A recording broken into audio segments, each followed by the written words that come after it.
Good morning, everyone. Hope everyone is having a great week and enjoying the beautiful weather this morning. Um, Today, I rode my bike for over an hour outside of in Philadelphia along the Schuylkill River, which is one of the most beautiful rivers in the country. And I live right by the Rocky statue. I actually only live like a stone's throw away from the Rocky statue. I'm glad to see Philadelphia starting to get back to normal. And all of you who are listening, I hope you'll come and visit us in Philadelphia because nobody right now is visiting the Rocky statue. And Rocky is used to getting 10 to 30 visitors per hour, usually from early in the morning till like 2 o'clock in the morning, 7 days a week. So Rocky's feeling very lonely right now. So I hope you'll come visit us. Well, we have a bunch of questions that are being asked today, and I'm excited to tackle those questions and interact with all of you. The first question comes from Edward Morgan. Edward asks, I only have a basic understanding of blockchain, so I'd like to know how it could best be implemented to improve the operations of a Shopify-based e-commerce business like the two that I run. My business is in New Zealand with a largely domestic customer base, and my supplies come from China and Belgium. I run a B2B and B2C business models. I'm essentially a middleman. I have to be honest here. I really don't know a lot about blockchain. I'm not an expert in that particular area. And if I were you, I would reach out to someone in blockchain. I have worked with blockchain and have worked with customers with blockchain. And frankly, blockchain basically allows you to leverage lots of other computing power. And one of the major values of blockchain is that the system never goes down. That if your computer goes down and it's hooked up to other computers and your data is located, it will be located in more than one particular place. So that's kind of the beauty of blockchain. But that being said, in something so specialized as blockchain, the best thing for you to do is go and find an expert who's built these systems, not one, not two, but many systems, and can help give you good advice on that. And I know there are LinkedIn groups that focus solely on blockchain. So I would look those up and ask those groups for advice on that particular area. I'm sorry I can't be more helpful there. But if you needed me to look up someone, just reach out to Sean and I could try to make an introduction for you with people that I know who've gotten involved with blockchain. The second question is also from Edward Morgan. Edward asks, with my e-commerce business, one of the main issues I have with scaling is having ever increasing amounts of capital tied up in stock, which often leaves little to spend elsewhere in the business. Are there ways to improve cash flow aside from selling more stock more quickly? So there's a couple different ways that you can do this. One way is to ask your vendors for longer terms. So I've worked with companies who've said, instead of paying you on 30 days, I can pay you on 90 or 120 days. I'm willing to pay a little bit more money for that spread out term. But in order for me to sell more of your product, I actually need to have longer time frames to do it because I need to invest that money in real estate, in marketing. So if you could give me that much more time, that would be great to go and be able to do. The other thing is you could go to a bank and get good terms right now because interest rates are so low. Now, if I remember correctly, you're based in New Zealand, and so I don't know New Zealand's rates. But I imagine if you have a growing business there, I think the rates around the world are mostly the same. They're, in the low single digits. I would go to a bank and see what kind of terms that I could get there. And either you could borrow money for the inventory and pay that over a period of time, or you could buy the money to use for marketing and have that available so you can grow the business. There also may be some of your vendors who could give you just-in-time shipping, but that would probably increase your costs, which would shrink your margin or make you have to increase your prices, which may. So I think the two best things for you to do is ask for longer terms from the vendors because They have a vested interest in your success, especially if you're willing, if the money that you're making is not going into your pocket, but going into marketing. That would basically help. The next question is from Francesca, and I hope I'm not going to butcher your last name, Nicasio. Francesca asks, my question is about maintaining and increasing profit margins when hiring outsourcing. I typically charge $500 per article. Now, Francesca runs a copywriting service. And if I were to outsource this, I would have to pay $200 to $400 for someone to write it. I'm grappling with losing my profits by doing this and wanted to get your take on what levers to tinker with. Should I raise my rates, even if high end already? Try to find people who can do the work at a lower cost, or make up for lower profits by increasing sales volume and prioritize? Or is there another thing I could be doing that's not included in the above? First of all, I don't think it's a good idea to lower your prices if you're getting people to pay the prices that you're charging. It sounds to me you're so busy that you need to bring more people on, so the quality of the work must be really good. So there are a couple of different things that you could do here. One is you could hire retirees who taught English or were writers, and they are looking for things to do, extra money to make while they're in retirement. So that might be a good group of people to go after, and that they could do the copywriting as well. The other group to go to are college students who are lit majors at great schools, at elite schools in your region or throughout the country, because you're able to connect to them on the internet. And say you're looking for the top 10 best writers in the country and have them submit their writing. You could ask them to give them examples of things that you're looking for. You could test them over a period of time and then start integrating them in. I am willing to bet that any college student would be thrilled to make $25 an hour, or let's say 20-30% of the project if you charge a flat rate. I don't know your rate, but let's assume that your rate is $500 a project. You could probably get a college student to be thrilled to do this for $50 to $100 just for the experience and for the extra money. So it would be retirees and college students that I would go after.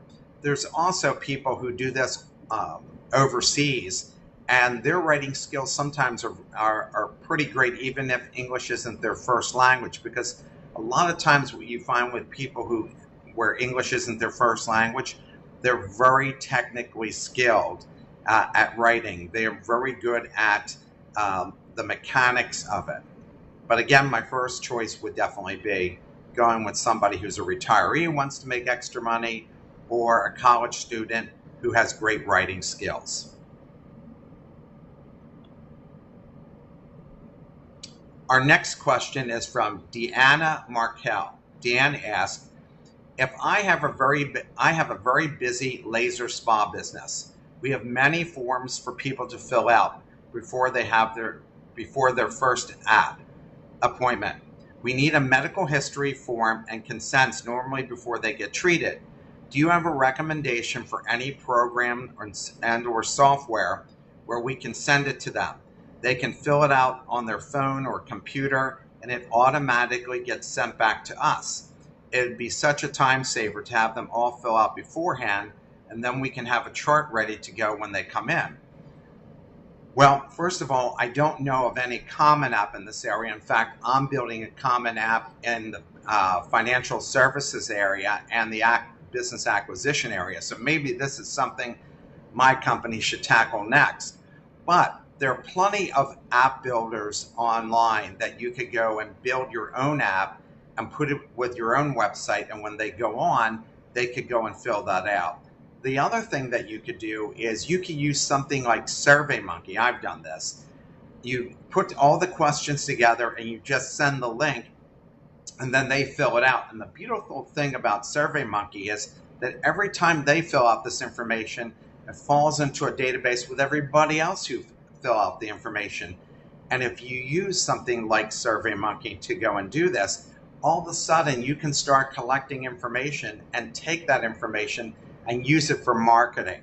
So if there's 100 patients that fill out this information and you find out they're 80% are women, they're between the ages of 21 and 35, they live in a certain geographic area, all of that information is going to be really valuable to you from a marketing perspective and knowing who your customer is. And if they come in for certain types of treatments, then you know that 70% of the treatments are this, or 20% are this, or there are treatments that people never use that they didn't even know that you have available to you. So I would suggest getting a SurveyMonkey membership, which is less than $300 a year, which there's no developer who will develop this for you for less than $300 a year, and start with that first. And that way you can collect all that information. But there's no app, no company I know that develops a common app for your industry. But again, I really think it'd be much less expensive for you to just use SurveyMonkey and have it as a link to your website, or send it out as an email link when you welcome a customer, and let them fill out all the information, and you'll have it when they arrive.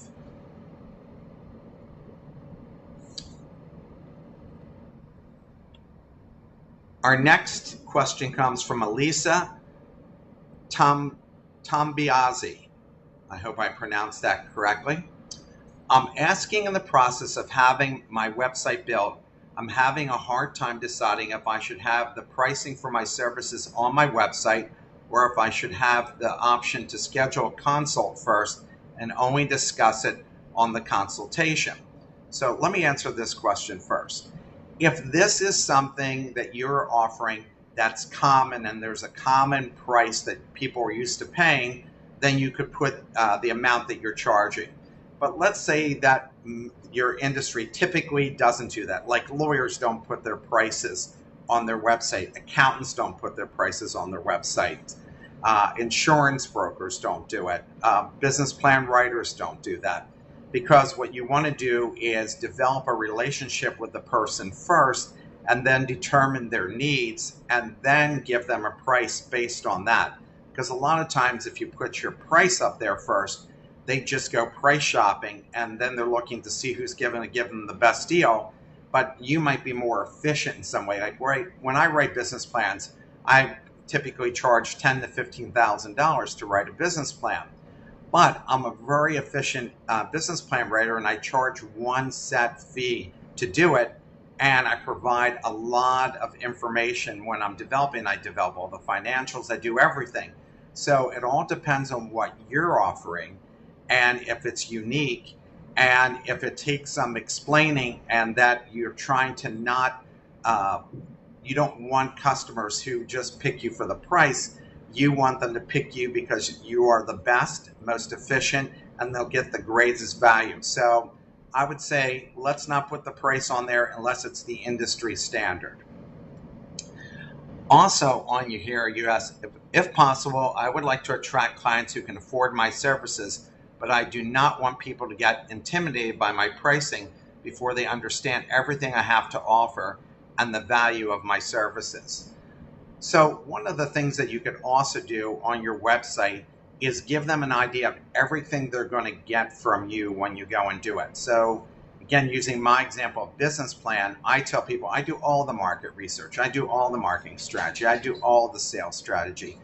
I do the 5-year financial projections with great detail, and I will send you examples of my work so you can see if this is what you're really looking for. So that way you can go and show them the great value that they're going to get in doing it, and also show them different benefits. Like I have a company consultancy called Stress Free Family Business, and I tell them you get videos of interviews with other with family businesses I talk to you. You get spreadsheets they can use for your own financial modeling. You get articles every week on other family businesses. So I provide additional value beyond the consulting. So think about the additional value that you can also provide. Adam Komorowski, that's correct, asked this question. Has anyone bought a local email list from a company? If so, what are the key points to look for when dealing with companies that sell this? Also, what email softwares did you use, or is this just not worthwhile? So I've bought email lists forever, for the past 30 years. One of the things that you look for in these email lists is how often they scrub their list. So if someone is selling you a list of 100,000 people for $500, you know that list has not been scrubbed very recently, because typically what list brokers charge you is about 50 cents a name to give you the name of the person, the business, the address, the telephone number, most importantly, the email address.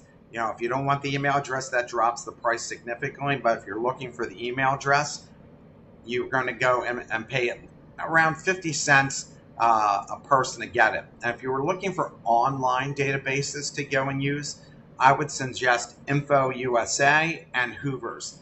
Those have been around forever. They scrub their list pretty frequently. But the scrubbing of the list is really important, because if they only scrub the list once a year, or especially once every couple of years, not very good, because things are in a constant state of change. The other thing that you want to do when you are looking at these companies is you want to find out that what percentage of bad emails will they replace. So I've hired companies before, and I get in my contract that whatever bad emails that I get, they'll go and replace those with other emails. So if I get 10% of the list is bad, they replace the 10%. If they won't replace those, then go on to somebody who will, because it's not right for you to go and pay and find out that 25% of the list is bad. So that's one of the things that you want to go and do. But yes, it's worthwhile if you're doing an email blast campaign. Now, remember, one of the things that's important is if you're doing those campaigns, don't use your email. Create multiple other emails, because a lot of times other systems will shut you down. They will stop taking your emails. They'll throw it automatically into spam. And you really don't want to send out more than 100 emails at a time when you're doing this. But if you're not thinking of doing email blast, then don't even worry about that. But again, if you are doing email blast, and a lot of the stuff that I do requires email blast, if I buy a list of a couple thousand, I might have 5 different email addresses that I'm sending from using Gmail, sending those emails out, usually not more than 3 paragraphs. Typically, I try to make it to a paragraph with a link to what I'm trying to get them to read, and go with that.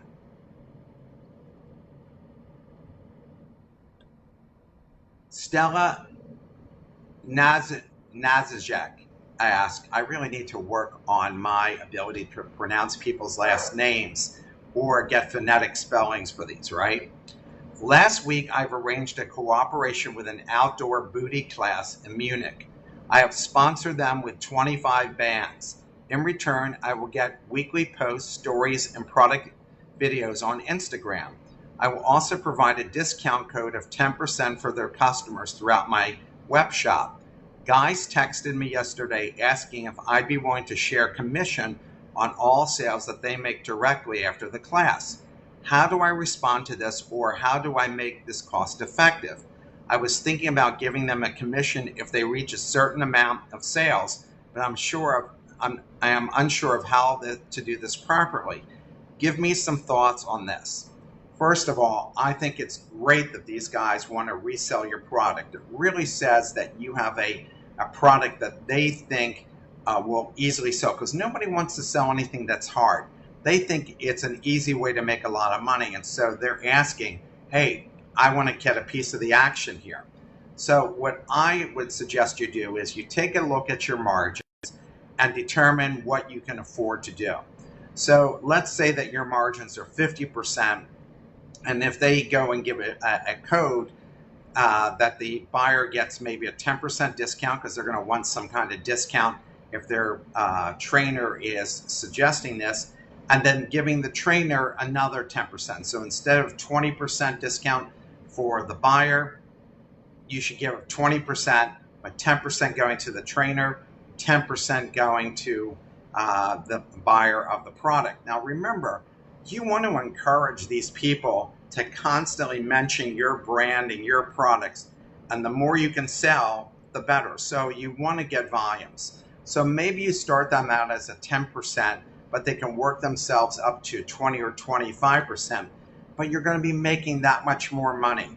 Again, you have to take a look at the margins that you have in these products and then determine what you can afford to do. But if you try to give them a commission that they only get it if they sell so much, think about it yourself. It's a total non-starter. Why would you put any effort into this? Now, if they see your product is selling and they know other people offer a similar product and those people will give them a commission, they're going to dump you and go with somebody else. So you want to do everything you can to foster that relationship. Steve Jobs made this very big mistake in the beginning of Apple when he wouldn't license his operating system to other people. And he realized after he almost sunk Apple that that was a huge mistake, and Microsoft licensed their operating system to everybody. So everybody was making money. At the end of the day, you want as many partners and people making money with you as you can possibly get, because it's certainly better to get a small piece of a very large pie than a piece of a very small pie, especially if the amounts of sales that are coming in will make you that much more money. So remember, it's a great thing that people want to actually sell your product. That's a blessing, because very few people are lucky enough that others would like to go and sell their product and believe in it so much. So take good care of these people.